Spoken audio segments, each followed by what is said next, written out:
Tama nga yung hinala natin, siya nga yung tinutukoy ni Mayor Magalong. Oo, tama nga din si BP Sara Duterte na silang dalawa lang din talaga ang umahawak ng budget ng Pilipinas. Ang tinding korupsyon nito, grabe. Hindi na bilyonaryo tawag sa kanya, trilyonaryo na. Salamat na lang talaga kay Salamat na lang talaga tayo kay Mayor Magalong at kay Toby Tiangco kaya na bibisto ito.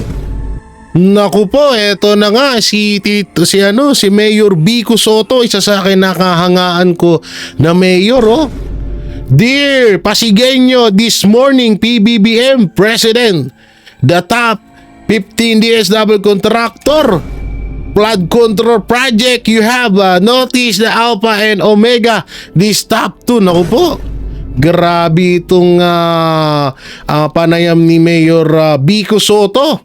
Oo, the sixth stage of corruption. Putik na yan, ang lupit mo.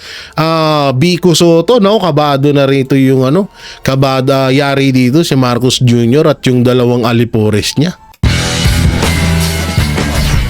Napapanahong issue sa larangan ng politika, showbiz, tatalakayin, hihimayin, re-reaksyonan ng Che Guevara TV.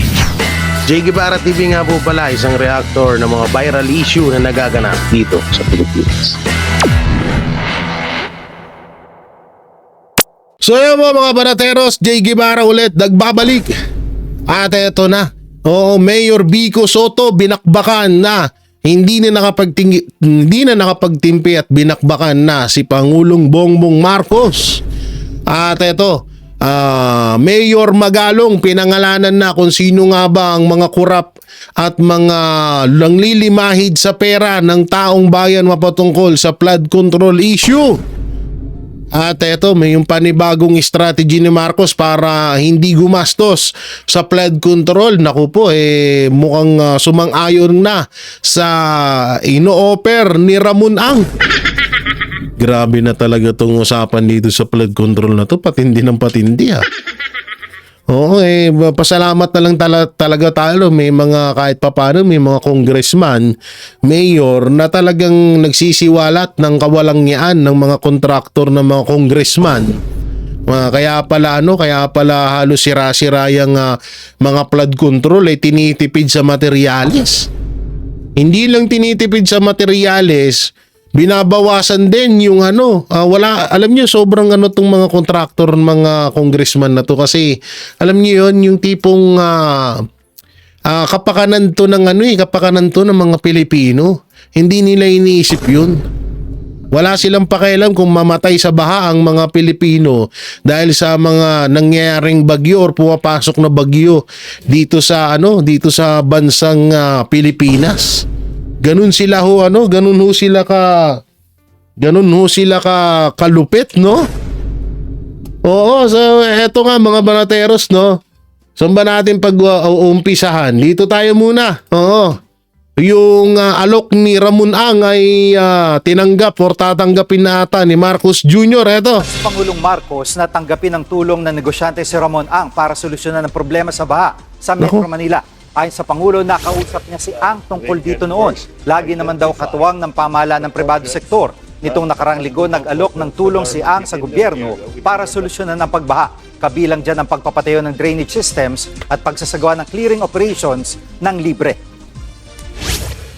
We've seen his projects. Maganda naman ang mga nagiging resulta.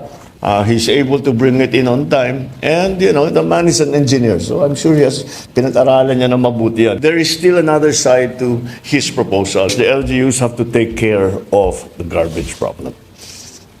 It simply doesn't work until we have a solution to the garbage problem. Mga kapatid, Jigmani. Naku po, hindi, alam nyo etong panayam ni Marcos na to, ang tanong kasi dito, ang laki-laki ng budget, wala naman sanang problema na tanggapin yung offer ni Ramon Ang. Kaso, ang maganda sana dito, bago sana tinanggap yung offer na yan, panagutin muna dapat yung mga involved dito sa korupsyon dyan sa flood control na yan. At yung pera na nakuha nila, ibalik nila sa gobyerno para pangdagdag, para masolusyonan na yung baha dito sa bansang Pilipinas. Ang ano rito, parang wala. Parang mapapatanong ka na lang na, asan yung pera ng flood control? Nga talaga. So dito tayo. Asan na yung isang balita? Ito ba yun? Wait lang, hanapin natin. Ito. Ito ba yun? Wait lang ha. Hanapin natin ha. Ito. Ito yung pinakabalita dyan. Panoorin natin to. Pinakita na ni Pangulong Bongbong Marcos ang listahan ng mga contractors sa Nako. likod ng flood control projects sa iba't ibang bahagi ng bansa. Contractor. At live mula sa Malacanang, nasa frontline ng balitang yan. Ba, sino tong reporter na ng TV5? Banat Bay, Beijing! Alam niyo, ito yung mga gustong-gusto ni Banat Bay, yung mga ganito. Banat Bay, may bagong news anchor ang TV5. Oo. Ay, naku, alam ko tipo ni Banat Bay. Naku po, mukhang hindi ka na sa GMA tatambay, Banat Bay. Mukhang sa TV5 na, ha? Ha? Mukhang sa TV5 ka na lagi kukuha ng reaction mo, ha? Anong pangalan nito? Pakilala natin to kay Banat Bay. Ang pangalan nitong anchor na to, walang nakalagay, eh. Alam nyo, yung mga ganyan tipo ni Banat Bay, yung mga maaamong may kinis. Sige. Ito, yan, Ay, grabe, Banat Bay, Okay, panoorin natin. Balitang yan, si Maricel Halili. Maricel, pinangalanan na din ba ni Pangulong Bongbong Marcos sa mga kumikbak sa mga proyektong to? Hindi pa, Nikki. Masyado pa raw maaga para pangalanan kung sino-sino nga ba ang kumikback sa mga flood control projects. Pero base sa initial na datos na hawak ni Pangulong Bongbong Marcos, ito yung isinumite ng DPWH sa Malacanang, meron siyang ilang mga questionable items na nakita. Sa hawak na impormasyon ng Pangulo, nasa 9,855 flood control projects ang naitala mula July 2022 hanggang May 2025 o mula nang magsimula ang kanyang administrasyon hanggang sa kasalukuyan. Nagkakahalaga ito ng 545.64 billion pesos. Sa numerong ito, 6,021 projects na nagkakahalaga ng higit 350 billion pesos ang hindi naglagay ng partikular na uri ng flood control structures na itinayo, inayos o nirehabilitate. Nakakapagtaka pa umano na marami rito ang magkakapareho ang design, material at halaga na imposibleng mangyari sa mga proyektong gaya nito. Lumalabas din na nasa 2,409 ang kabuang bilang ng contracting entities na responsable sa mga flood control projects ng pamahalaan. Pero Okay. ang kapansin-pansin, sa 15 contractors lamang napunta ang 20% ng kabuang budget para sa mga proyekto o higit kumulang 100 bilyong piso. Ipinakita ni Pangulong Marcos sa media ang listahan ng 15 contractors na ito. 5 sa mga ito ay may proyekto sa halos lahat ng rehiyon sa Pilipinas. Isa pa sa ipinagtataka ng Pangulo, ibang probinsya ang nakasulat sa top 10 flood-prone provinces kumpara sa top 10 provinces na may pinakamaraming flood control projects. I-check din ang mga rehiyon na may pinakamaraming naitalang flood control projects, partikular ang NCR, Region 3 at Region 5. Sabi ng Pangulo, sa 170 pumping station projects, 157 ang nasa Metro Manila na nagkakahalaga ng 11.67 billion pesos. Pero mababaliwala raw ang lahat ng ito kung hindi masusolusyonan ang matinding problema na basura na bumabara sa sistema. Sa kabila ng lahat ng ito, tumanggi si Pangulong Marcos na pangalanan kung sino-sino ang posibleng nakakuha ng kickback sa mga proyekto gaya ng binanggit niya sa SONA. Narito ang kanyang pahayag. We're just starting this process. If I'm to stand up here and then mali si ganito, mali si ganyan, tapos mali, that's not fair. Let's be circumspect about pointing fingers.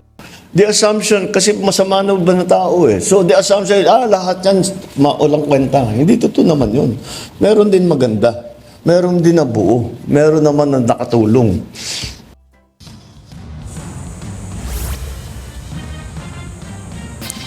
Nikki, kanina ipinakilala rin ng Pangulo ang sumbongsapangulo.ph. Isa itong website kung saan Naku po. nakasulat ang mga impormasyon tungkol sa higit 9,000 flood control projects ng May pamahalaan ganun mula pa? na mag-umpisa ang Administrasyong Marcos. Dito rin pwedeng magsumbong ang kahit na sino at direkta itong mababasa ng Pangulo. Nikki. Yan ang Express Report ni Ayan na, Nikki pala, Banat Bay, Nikki ang pangalan. Nikki, Meet, Banat Bay. Byron, Cristobal, Ibarstalosa. Wait, pipicturean natin. Ito yung mga tipo ni Banat Bay. I-send natin kay Banat Bay yan, ha? Para, yan, yung mga i-send natin kay Boss Bay para ganahan naman yung tao dun sa ibang bansa. Ingat yan, Banat Bay. Nasa ibang bansa nga pala yan. No? Ang ano kasi dito, ngayon na, wala na. Nakalimutan ko na yung tatapik ko dun sa Ang problema ko kasi dito, baka mamaya kasi, halimbawa yung mga kontraktor na yun, baka yung nasa likod nila ay mga congressman. Kasi may, parang, alam mo yun, parang planado na. Pwede kasi mangyari dito, kontraktor to si ganito ng project na yan, tapos yung nasa likod niyan, congressman. Ang masaklap dito, ang naka-front yung kontraktor, pero ang kumikickback talaga ng pera ay yung congressman. No? Ayun yung masaklap dyan na sana yun yung imbestigahan.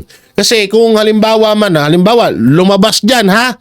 Halimbawa, lumabas dyan sa kontraktor, ang pangalan ng kontraktor ay Banat Bay. Halimbawa lamang, ha? O kaya, Boss Dada, ganun. Di ba, mga mukhang corrupt naman yun, eh.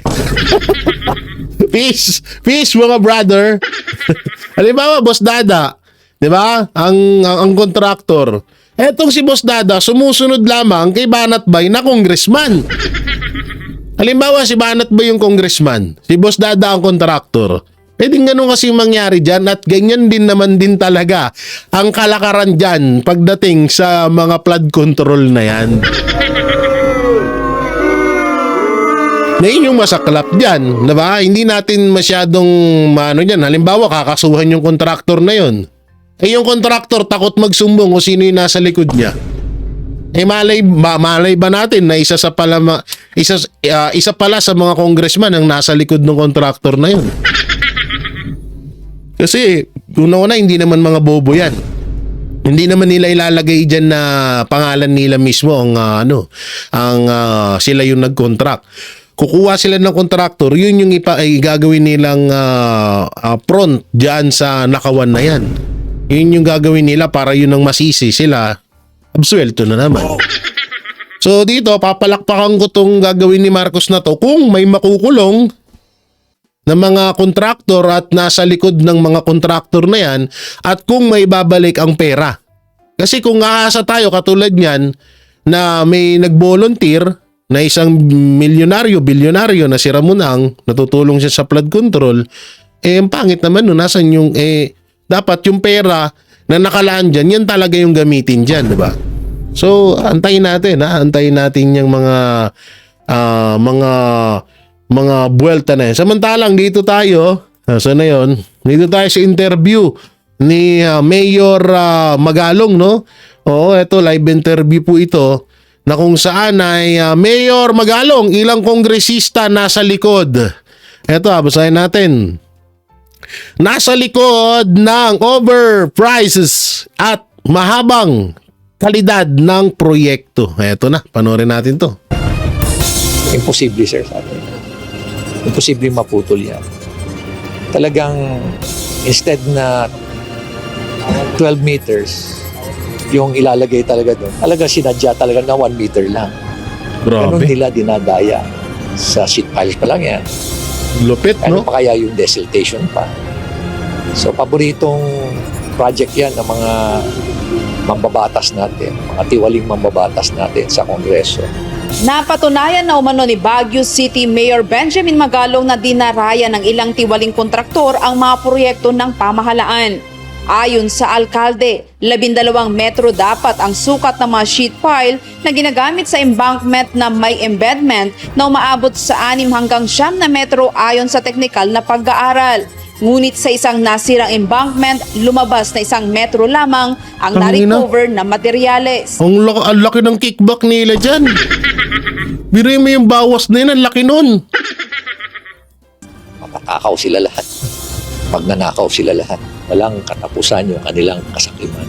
Kabilang din umano Grabe. sa modus operandi ang paglalagay ng gabyon o rock cage na may sukat na 1 cubic meter. 11 layers ang dapat maayos na pagkakalagay nito. Ngunit sa aktual na proyekto, 3 o 4 lamang ang maayos. Saklap Habang nasa nun. ilalim ay mahina ang materyales at peke ang pagkakagawa. Ang masaklap pa dito ito pa isa sa pinakamasaklap dito. Yung mga manggagawa, ayan nga tulad yan, yung mga tao na yan, nakikita nyo sa screen, alam nyo kung magkano araw ng mga yan? 400 to 300. Yung mga bukod pa yung mga naghahakot-takot ng mga bato-bato na yan. Kasi nakapagtrabaho ako dyan eh. Kaya alam ko yan eh. Grabe, no? Utang na. Ang masama pa dito, ang ginagawa nila dyan, syempre, hindi lang yung sinasabi ni Mayor Magalong na binawasan yung mga bakal, hindi lang din dun. May isa pa dyan, yung simento. May mga katulad yan, saan ba ako nakakita ng wasak na flood control? Sa bandang, basta hindi ko nasasabihin sa lugar, mahirap na. May nakita akong basag na flood control. Dapat niyan, siksik yung loob niyan eh. Anak ng teteng, pagdating sa loob, yan katulad nito, halimbawa, di ba, etong pader na to. Yung loob niyan, butas. Tapos, hindi simento yung mga nakatapal, yung simento nasa labas lang. Yung mga nasa loob, lupa. Ganyan sila magnakaw ng dapat kasi dyan pati sa loob niyan sinisimentuhan para magdugtong-dugtong yung mga bato. Nangyayari ho dyan, kadalasan hindi.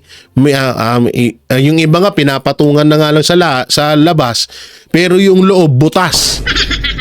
Ganong kalupit ang kalakaran dyan, kaya sobrang nakawan talaga dyan, kaya dapat maimbestigahan to ng Senado talaga. Giit ng alkalde, ang ganitong mababang kalidad na konstruksyon ay madaling masira kapag tinamaan ng malakas na agos ng tubig, lalo na kung manipis na mesh lamang ang pantakip. Kapwa Mayor Totoo. din umano mula sa Mindanao at Visayas ang nagpahayag ng pagkadismaya sa mga proyekto ng DPWH. Sila mismo ang nagsabi na nasa likod ng mga ito ang ilang tiwaling kongresista. And again, I just came from the League of Cities na meeting namin at marami rin lumapit sa akin ng mga mayors from Mindanao at Visayas expressing their frustration din sa mga projects ng DPWH. And sila mismo nagsasabi na behind the projects are certain congressmen. Sinabi ni Lupit, Mayor no? na hindi siya mababahala kung ipatawag man siya sa Kongreso sapagkat handang-handa siyang ilantad ang ebidensya. May mga nagboluntaryo ring mga alkalde mula sa League of Cities na sasama sa kanya upang iparating ang kanilang saloobin. Ang bali-balita, Mayor Magalong, mukhang hindi ka daw papatawag eh. Mukhang mga vlogger na naman yung mga ipapatawag eh. Dahil na naman daw sa fake news. Anak ng teteng. Kinuwestiyon din niya ang ginagawang investigasyon ng House of Representatives sa naturang issue. Kasi yung ginagawang investigasyon dyan sa House of Representatives, ano sa palagay nyo? Diba? Parang merong isang kriminal na sinabihan mo siya na ito yung krimen mo. Ikaw na rin mag-imbestiga sa sarili mo. So, Tama nga naman. ano mangyayari na? Saan papunta Wala. yun? Diba? It just doesn't make sense to me. Moro-moro lang yun. Binigyang diin ng alkalde Mekos-mekos, na kung magkakaroon ng maayos na investigasyon, mabubunyag ang napakaraming sangkot sa anomalya. Handa umano siyang tutukan ang unang 5 o 6 na kaso upang masimulan ang malawakang pagsusuri. Kaya sabi ko nga, kung gusto nila ako mag-investigate, pwede naman. Just to jumpstart the investigation. Kasi may experience naman kami pagdating dyan. Hindi ko alam bakit natatagalan. Hindi ko rin alam.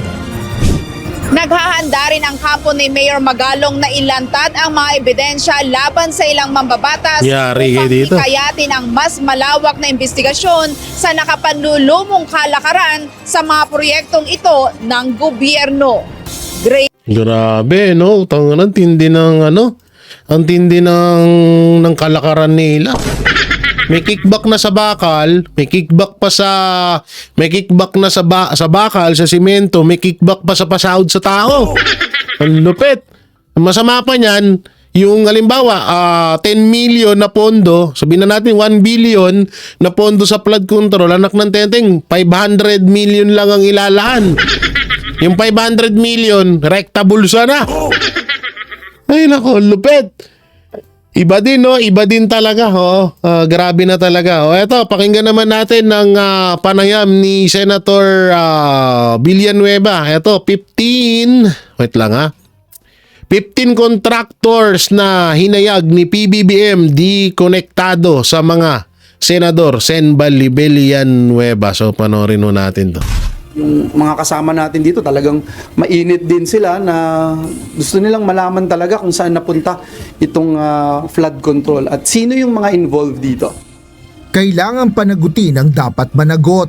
Ito ang inihayag ni Senate Majority Floor Leader Joel Villanueva matapos banggitin ni Pangulong Ferdinand Marcos Jr. ang maanumalyang flood control projects ng pamahalaan. Aniya, inaasahan ng mga senador ang malaking aksyon sa bahagi ng sanghay ng ehekutibo kaugnay ng pag-iimbestiga sa issue. Batay naman sa mga pag-uusap sa Senado, sinabi ni Senador Villanueva na nais din nilang itulak ang investigasyon sa mga naturang proyekto. Kumpiyansa naman ito na hindi sangkot dito ang sinumang miyembro ng Senado. I can only speak for this house, not the other house, and as far as I'm concerned, as the majority leader of the Senate, I don't see any senators involved in any of these 15 construction firms. Tumanggi namang kumpirmahin ni Senador Joel Villanueva kung may koneksyon ang panig ng House of Representatives sa 15 contractors ng gobyerno para sa flood control projects. Bibigyan ko na lang kayo ng mga papeles para mas magandang yun ang magsalita kesa po ako. Para kay Senador Villanueva, isa rin itong depensa at pagpapatunay na wala silang kaugnayan sa mga issue ng flood control project na ipinupukol sa kanila kasabay ng paghahalal ng Senate presidency. Binigyan din ng mambabatas na mahalaga na maging impartial, mataas ang kredibilidad at walang sasantuhin sa investigasyon na gagawing kaugnay ng flood control projects. Kung mapapanagot-an niya ang mga sangkot dito, hangad nito na magkaroon ng integrated flood control programs at hindi patsi-patsi ang proyekto. Asher Cadapan Jr., UNT. Hindi, tsaka dapat lang, no? Para sa akin na ako, kasi nung unang nireaksyonan ko tong issue na to, tapos biglang tinumbok ng mga media, etong Bulacan tsaka Sorsogon. Sorsogon ba? Na hindi ba ako nagkakamali? So yung mga lugar na nabanggit na yon, lugar ni Chis Escudero at lugar ni Senator Villanueva. So parang napaisip ako na hindi kaya etong issue about sa flood control ay ibabato ng Administrasyong Marcos sa mga senador na pumabor na i-archive ang impeachment kay Vice President Sara Duterte. Yan yung nasa isip ko. At pwede rin naman din mangyari yun. Pero sana nga talagang may managot niyan. Antayin ho natin. Samantalang eto, no, Mayor Basti Duterte may pahayag din ho dito sa 2025 national budget. Tinawag na pinakakorap ni Davao City Acting Mayor Basti Duterte. So panoorin ho natin ito. Asan na yan? Yan. Binatikos ni Davao City Acting Mayor Sebastian Basti Duterte ang umano'y korupsyon sa 2025 national budget ng bansa. Ito rin anya ang maituturing na pinaka-corrupt budget sa kasaysayan ng Pilipinas. Ayon kay Mayor Baste, ang korupsyon ay may kinalaman umano sa leadership o tungkulin ng presidente. Dapat anya ay hindi hinayaan ng presidente na makorrupt ang national budget May point dahil doon. pera ito ng taong bayan. May karapatan din anya ang presidente na i-veto o hindi pirmahan ang national budget kung sa tingin niya ay may corruption dito. May point dun si Mayor Basti, ha? It's a leadership issue yun. Kay dapat kung tayo na budget na dili ka confident na they will spend it in a right way. Iulit tarungan na ninyo. Ibalik sa kanila. Hindi ko nga ka ng 1 kilometro. Hindi maabot ako ng 60 million. naniniwala na Parang 1 kilometro ang abot ng 60 Iulit ito. million. Tarungan na ninyong budget. Hindi ko na pirmakan. Ibito ko na.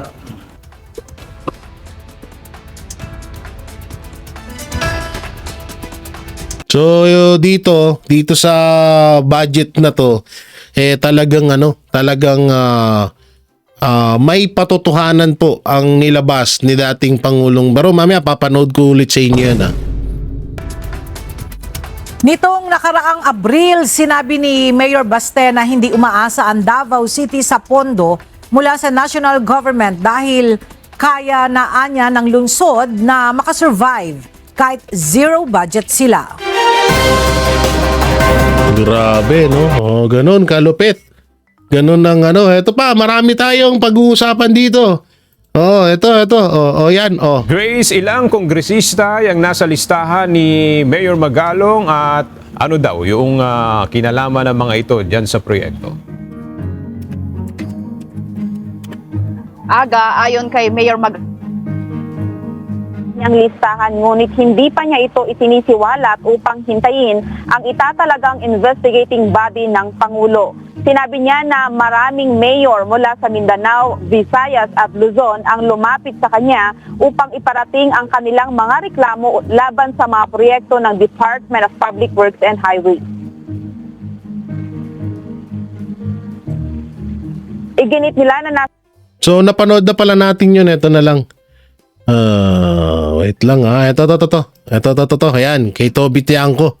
Pagkatapos ng SONA, ang susunod na tatalakayin namin is yung national budget, di ba? Yung 2026,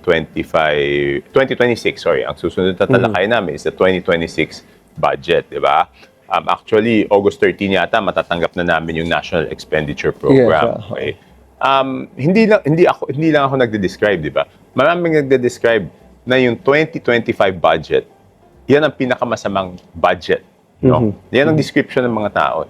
When you say masama, I'm sorry, Kong, when you say ito po ay masama, it is because it is ridden with... Hindi, madaming issues, di ba? Madaming issues around the budget.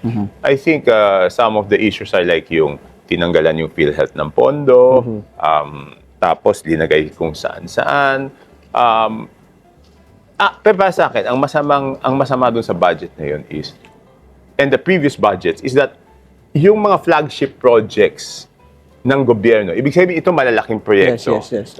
tinatanggalan ng budget at tinalagay doon sa program appropriations para maisingit yung kung ano-anong mga items. Diba kaya nga, ang pinag-iinitan is yung BICAM dahil doon sa insertions. Diba? Yes, correct. Pero, ang hindi naintindihan ng tao is that yung BICAM is the second stage. Yung BICAM, pangalawang oportunidad yan para mag-amyenda. Kasi yung insertion o yung initiative, amyenda yun eh. Kasi ang budget ng Pilipinas, kapag iprinisenta sa Kongreso, hindi namin pwedeng lakihan. So for example, para lang simple, kung 100 pesos yung budget, hindi mo pwedeng sabihin, para mas maraming programa magawa, gawin natin 150 o kahit 110. Okay. Kailangan, ililipat-lipat mo lang. Ito, mas importante ito kaysa dito. Okay. Ganun yun, di ba? Realignment. Kaya nga tinawag na budget, di ba? Even pag nagbabudget tayo sa bahay, fixed yung halaga. Di ba? Ang iiba-ibahin mo lang is, ano ba, mas mahalaga ngayon? Enrollment ngayon, dito muna natin ilagay yung pondo. Pagkatapos Proper ng enrollment, usage, saka natin schedule of ipaayos usage, correct. Ganyan, di ba? So, di ba, ang sabi ng mga karamihan, dapat open to the public yung BICAM. Okay? Ang hindi nila na-realize, sabi ko nga kanina, pangalawang oportunidad yon para maglagay ng insertion. Ang una talaga is doon sa small committee sa House of Representatives. Yan. So, yung small committee na yon, binibigyan ng kapangyarihan ng House of Representatives na sila ang mag-amyenda ng budget. Okay? So, number one, walang transparency. Hindi yan televised. Sa tingin ko, wala man lang minutes of the meeting yan. Okay? Paano ko masasabing walang minutes? Kasi wala naman kami natatanggap na report kung ano yung pinalitan ng small committee na yon. Ang small committee na yon, ang chairman nung nakaraan is si Chairman Saldico at that time, tapos Senior Vice Chairman ng Appropriations, Majority Leader, Minority Leader. So, walang minutes yan. The fact na tinanggap. So talagang ano talaga, no? So talagang ano rito, yari dito si Saldico. Oo, kaya pala biglang umalis yung lokong yan. Isa pala siya dyan sa ano, sa small committee na yan na tinatawag. Kasi pag pag-usapan na yung budget at naayos na, dadaan pa sa kanila. Pag dumaan sa kanila, tsaka mo pa makukuha yung budget na yun. Ang lupit. Ng bagong chairman ng Committee on Appropriations, nasabi niya wala ng small committee at gagawa na tayo ng subcommittee on budget amendments. Proves na may mali talaga doon. Diba? Kasi kung walang mali, hindi naman nila papalitan. Tama. Kaya lang, ang sinasabi ko, hindi naman pwedeng kalimutan na lang natin yung nangyari doon sa small committee noong 2025 previous budget. one. Previous Dapat budget. ilabas muna ng small committee na yun, ano ba yung kanilang inamyenda. Di ba sa kahit anong bagay, maging maging sa personal nating buhay, di ba? Pag hihingi ka ng bagong budget, ipakita mo muna kung pakita mo yung resibo, pakita mo yung paano mo ginastos yung previous budget, di ba? So, hindi lang paggastos to, kailangan mapakita rin ano yung mga inamyendahan doon. Kasi, saan napunta? hindi pa pwede moving forward. Hindi pa pwede, kalimutan na natin yan. Pera ng taong bayan yan eh. Tapos, dinescribe na nga na pinakamasamang budget. Bakit hindi muna natin tignan? Kasi, ulitin ko, parang sa bahay, hindi naman pa pwedeng hihingi ka ng bagong budget, hindi mo napapaliwanag yung nakaraang budget.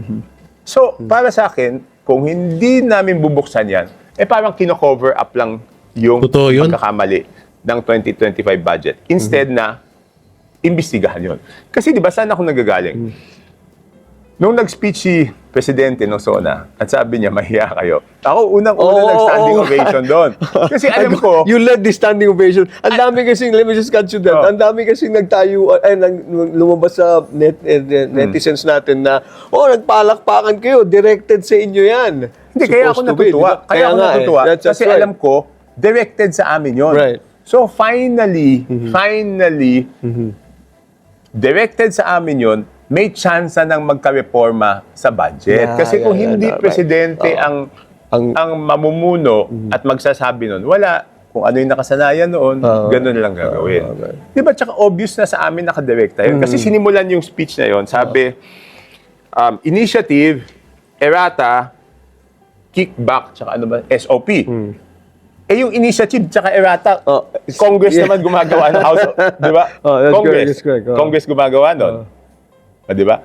Walang kickback, walang SOP kung hindi nalagyan ng pondo yon. Tapos, tinapos niya yung portion ng speech na yon, ano sabi niya? Ibabalik ko sa inyo yung budget kung yan ay malayo sa NEP. So definitely, kami yung tumbok nun. Excuse me. So kung kami yung tumbok nun, bakit kami nag-volunteer na imbestigahan? Kami nga yung i-imbestigahan. Kami yung mag-iimbestiga, di ba? O sige, kung gusto nyo tayo mag-imbestiga, pakita nyo yung small committee report noong 2025. That is the necessary starting point. Otherwise, wala cover up lang tayo. So, ito rin yung sinasabi ni Toby Tiangco, maganda rin to. At isa rin to, alam ko inaabangan nyo rin to kung yung ano niya kasi may ebidensya na hawak to Yun nga yung text messages pag dumating na yung pondo. nung hindi ako nagkakamali. Pag dumating na yung pondo doon sa congressman na yun. So yan yung aabangan natin. Yung panayam ni Toby Tiangco na yan. Samantalang dito tayo. Rekta tayo dito kay Mayor Vico Soto. Basahin natin yung basahin natin yung title asan na yun? Eto. Mayor Vico Soto, nasupalpal si BBM sa flood control. Naku po, eto na, panoorin natin to. Sa isinagawang press conference ni BBM tungkol sa flood control sa yung mga korupsyon, kanyang isiniwalat ang 15 contractors na nagkaroon ng flood control projects sa bansa. Ngunit hindi naman na-impress ang taong bayan kay BBM dahil hindi naman ito napangalanan kung sino-sino ang mga nasa likod ng mga contractor na ito. Yun ang masama. Daw si Mayor Vico Soto na agad-agad napangalanan kung sino-sino at ano ang pangalan ng nasa likod ng mga contractors na ito. Isiniwalat ni Pasig City Mayor Vico Soto na ilang kumpanya na kabilang sa top 15 contractors para sa flood control projects ng gobyerno ay pag-aari at kontrolado umano ng pamilya ni Sara Diskaya, ang kanyang naging kalaban sa eleksyon noong May 2025. Sa isang Facebook post okay. Kaya pala todo paninira to kay Mayor Vico Soto. May tinatagong may tinatagong tawag dito, may tinatagong lihim pala tong Biskaya na to. Kaya pala todo paninira siya nung nakaraan kay Mayor Vico Soto no? Kaya pala. Tinukoy ni Soto ang Alpha and Omega General Contractor and Development Corporation at St. Timothy. Wait lang. Alpine, Omega. Naku po, kay Saldi ko yun Kung hindi ako nagkakamali, kay Saldi ko yun yung na yun. Naku po. Construction Corporation na top 2 at 3 sa listahan ng Department of Public Works and Highways o DPWH bilang pag-aari ng pamilya Diskaya. Binanggit din niya ang St. Gerard Construction. Isa pang firm ay may kaugnayan sa pamilya na sinuspindi noong Enero 2024 dahil sa paglabag sa mga kinakailangan sa building permit sa Barangay Bambang. Ayon sa post ni Mayor Vico Soto, "Dear Pasinggeños, this morning, PBBM presented kay Saldi ko nga to. Constructors for flood control projects. You may have noticed that Alpha and Omega is top 2 and St. Timothy is top 3. These companies, along with others, including St. Gerard, are all owned and controlled by the Diskayas. Ngayon, unti-unti nang nalalaman ng taong bayan ang buong katotohanan." As the President told them during the SONA, "Mahiya naman kayo. Ano nga ba ang kalakaran dito? While it is often difficult to pinpoint specific people, all of us in government know that this is true." Mga kapitan at politikong kasama rin naman nila ang unang nagkwento sa akin kung paano ang ginagawa nila. The 6 stages of corruption. 1. Procurement. Bidding pa lang maaaring may anomalya o collusion na. 2. Sa project implementation mismo, maaaring substandard o gaya ng sabi ng Pangulo mismo nung SONA, yung iba ay guni-guni lang. 3. May mga SOP o porsyento na di umanay umaabot sa mahigit kalahati ng project cost. Mayor Magalong and Senator Lacson have both talked about this recently. 4. May korupsyon na sa mga proyekto. Hindi pa nagbabayad ng tamang buwis sa biyaya. Grabe, no? 5. Kulang din ang binabayaran nilang business taxes sa LGU. Lahat Yung isang talaga may kickback. top contractor pero nagdeklara sa LGU ng zero gross revenue. Grabe, di ba? Galing 6. Pag master na ang 1 to 5, papasok na rin sa politika. Yung 1% ng nakaw ibibigay sa tao bilang tulong para magmukha silang mabait. Buti na lang, puro talo ang kandidato nung taga-Pasig, pati sa party list. Pasinggeños, it may be difficult and even dangerous, but let's do our part in exposing and ending these systemic practices of corruption. For the LGU's part, first, we will send to the President all of the information and red flags that we see. Second, we will continue the cases against these people so that we can collect the millions, if not billions of pesos that they owe the LGU in business taxes. Makolekta lang natin ang utang nilang business tax sa LGU.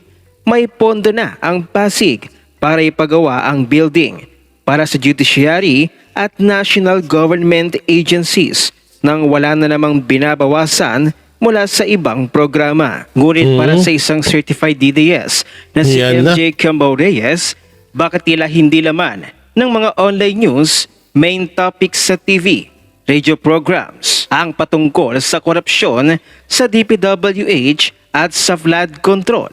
Pero kapag siguro idinikit ang pangalan ni Vice President Sara Duterte sa issue na ito, malamang sa malamang magkakandara pa ang mainstream media na ilathala ito. Ay, totoo yan, no? Totoong-totoo yan na kapag kung sakaling nandyan, halimbawa, nandyan yung pangalan ng Duterte, naku po, ibabalita agad yan. Pero tingnan mo, ngayon walang nagbabalita. Sige, magantay tayo hanggang bukas.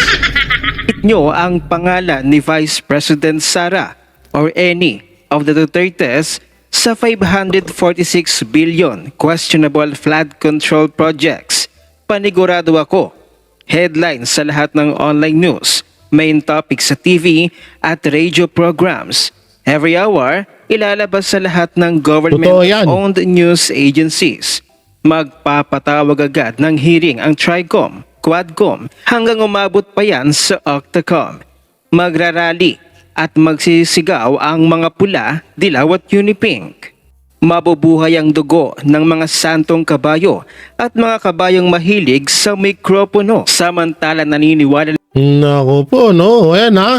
O, tingnan nyo to. Sun West INC na konektado kay Representative Saldico kabilang sa top contractors DPWH. Lupit nyo talaga, grabe. Ang tindi, no? So ngayon talaga, no, naglabasan na ho yung mga panayam ni Pangulong Duterte na talagang grabe ang naging nakawan dito sa bansang Pilipinas. Ultimong sila mismo ang naglaglagan na sa kanila. Yan na, ha? Oo, baka i-deny nyo na naman yan. Ang masakit lang dito, hindi binabalita ng ibang mainstream media. Katulad na lang yan, yung sinabi ni Mayor Vico Soto, hindi sinasabi ng ibang mainstream media. Aba, naku po, yari kayo dyan. Ba't ganun?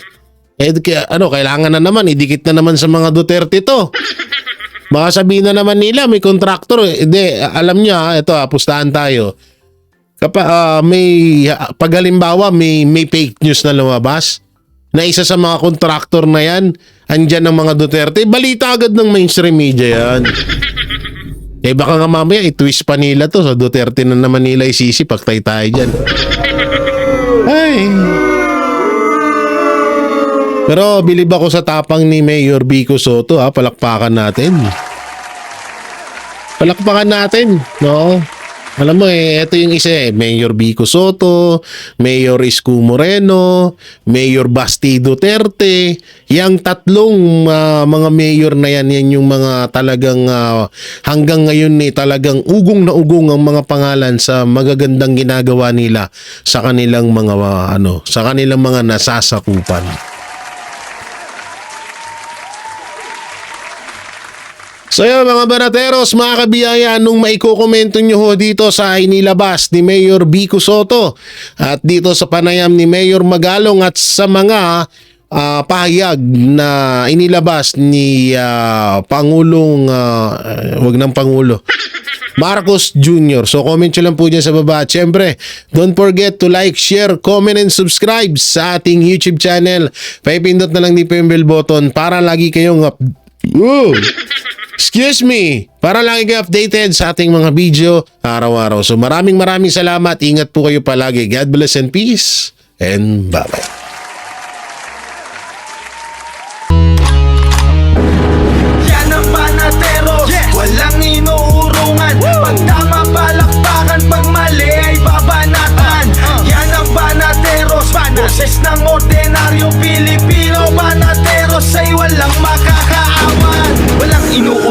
banateros ay tinutulungan.